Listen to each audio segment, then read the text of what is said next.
1975 সালের 15 আগস্ট, যার হাত ধরে বাঙালি পেয়েছিল স্বাধীনতা, যার হাত ধরে বিশ্বের বুকে উড়েছে লাল সবুজের পতাকা, সেই বঙ্গবন্ধু শেখ মুজিবুর রহমানকে হত্যা করা হয় সপরিবারে।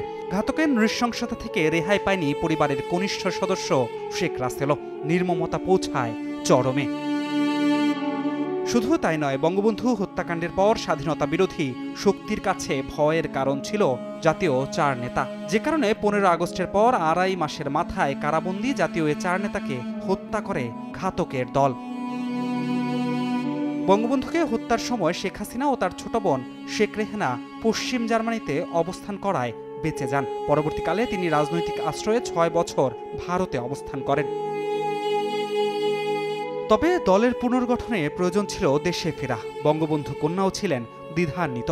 তবে সব দ্বিধাকে পেছনে ফেলে 1981 সালে শেখ হাসিনার অনুপস্থিতিতে তাকে সর্বসম্মতিক্রমে বাংলাদেশ আওয়ামী লীগের সভাপতি নির্বাচিত করা হয়। 6 বছরের নির্বাসিত জীবন শেষ করে অবশেষে তিনি 1981 সালের 17 মে দেশে ফিরে আসেন।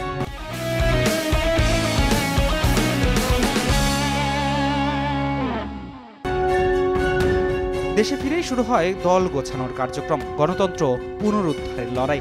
এতে তিনি পড়েন শাসক গোষ্ঠীর রোষানলে, বারবার করা হয় কারাগারে বন্দী। 1983 সালের 15 ফেব্রুয়ারি সামরিক সরকার তাকে আটক করে 15 দিন কারাগারে রাখেন। 1984 সালে দুবার গৃহবন্দী, 1985 সালে 3 মাস, 1986 সালে 15 দিন গৃহবন্দী সহ বিভিন্ন সময় তাকে দমিয়ে রাখার চেষ্টা করা হয়।